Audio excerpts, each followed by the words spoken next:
దేశం కోసం ధర్మం కోసం ఇప్పుడు 4వసారి పెట్రోల్ డీజిల్ రేట్లు పెరిగాయి.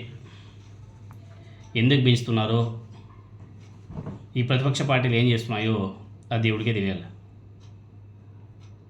ఒకవైపు పేద మధ్యతరగతి ప్రజల మీద భారం వేస్తూ, మరోవైపు కార్పొరేట్ శక్తులకు మాఫీ చేస్తూ ఉంటుంది ఈ గవర్నమెంట్. ఎందుకు పెట్రోల్ డీజిల్ రేట్లు ఎందుకు పెంచుతున్నారు? క్రూడ్ ఆయిల్ రేట్లు ఏం పెరగట్లేదు కదా, మళ్ళీ ఎందుకు పెంచుతున్నారు? పెంచాల్సిన అవసరం ఏముంది? ఏమంటే Indian economy day to day దీనావస్థలోకి వెళ్ళిపోతుంది. ఇలానే కొనసాగితే ఆర్థిక మాంద్యం తప్పదు అనేసి భావించి ఇలా పెట్రోల్ డీజిల్ రేట్లు పెంచుకుంటూ ప్రజల మీద భారం మోపుతూ ఆ డబ్బులతో దేశాన్ని నడిపిస్తుంది ఈ ప్రభుత్వం. ఇంతకీ నాలుగోసారి లీటర్కి ఎంత పెంచారో ఒకసారి చూద్దాం. ఆయిల్ కంపెనీలో లీటర్ పెట్రోల్పై ₹2.84 అంటే అప్రాక్సిమేట్లీగా ₹3. డీజిల్ మీద కూడా సేమ్ ₹2.86 అంటే ₹2.86. ఇది కూడా సేమ్ అప్రాక్సిమేట్లీగా ₹3 చొప్పున పెంచేశారు. ఇంధన ధరలో గత 10 రోజుల్లో ఇది 4వసారి పెరగడం. ఇంతటితో ఆగుతుంది అనుకుంటున్నారా? అబ్బే, ఆగదు. మనం అనుకున్నది ₹10 పెట్రోల్ రేట్లు పెంచాల్సింది, కానీ ఇది ₹10 కాదు కదా, ₹20 పెరిగేటట్టుగా అనిపిస్తుంది. ప్రజల దగ్గర నుంచి ముక్కిపిండి వసూలు చేస్తుంది ప్రభుత్వం. ఈ ప్రతిపక్ష పార్టీలు ఏం చేస్తున్నాయో, ఆనాడు కాంగ్రెస్ గవర్నమెంట్ 10 పైసలో 20 పైసలో 50 పైసలు పెంచితేనే గగ్గోలు పెట్టినటువంటి బీజేపీ నాయకులు, అదేవిధంగా అనుబంధ పార్టీలు ఇప్పుడు ఏకంగా లీటర్కి ₹5, ₹3, ₹4, ₹10 పెంచుకుంటూ పోతున్నారు కదా. ఇప్పటివరకు అప్రాక్సిమేట్లీగా అప్పుడు ఒక ₹3.5, ఇప్పుడు ఒక 6, అప్రాక్సిమేట్లీగా ₹8 పెంచేశారు.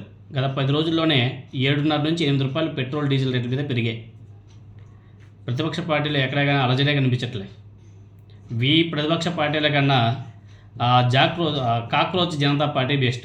సోషల్ మీడియాలో దుమ్ము లేపుతున్నారు, వాళ్ళు ప్రశ్నిస్తున్నారు, వాళ్ళు క్వశ్చన్ చేస్తున్నారు, సోషల్ మీడియాలో దుమ్ము లేపుతున్నారు. కానీ కాంగ్రెస్ పార్టీ, ఈ ప్రతిపక్ష పార్టీ సిపిఐ, సిపిఎం పేరుకే నాయకులే కానీ వీళ్ళు ఎక్కడ కానీ అసలు స్టడీ చెప్పుడేలే. ఇలా ప్రతిపక్షాలు స్ట్రాంగ్గా లేకపోతే అధికార పార్టీ చేసిందే నిజం. వాళ్ళు ₹10 కాదు కదా, ₹100 పెంచినా దేశం కోసం ధర్మం కోసం అని చెప్పేసి వాళ్ళు పెద్ద హైలైట్ చేసేస్తారు, అందరూ కూడా చుప్పైపోతారు. కాబట్టి ప్రజలు మేలుకోవాలా.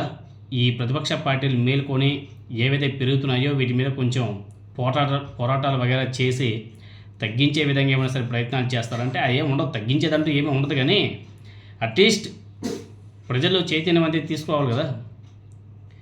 ఎనీహౌ, ఇప్పుడు మనం ఇంకోసారి చెప్తున్నా, ఈ రేట్లు ఇంతటితో ఆగదు, ఇంకా పెరిగేదే. ఈ సంవత్సరం పొడవునా పెట్రోల్ డీజిల్ రేట్లు పెరుగుతూనే ఉంటాయి. కానీ ప్రభుత్వాలు చెప్పే మాట ఏంటి తెలుసా, రీజన్ ఏంటి తెలుసా? ఇంధన కొరత, యుద్ధం ఎఫెక్ట్, ఇవి చెప్తా ఉంటారు.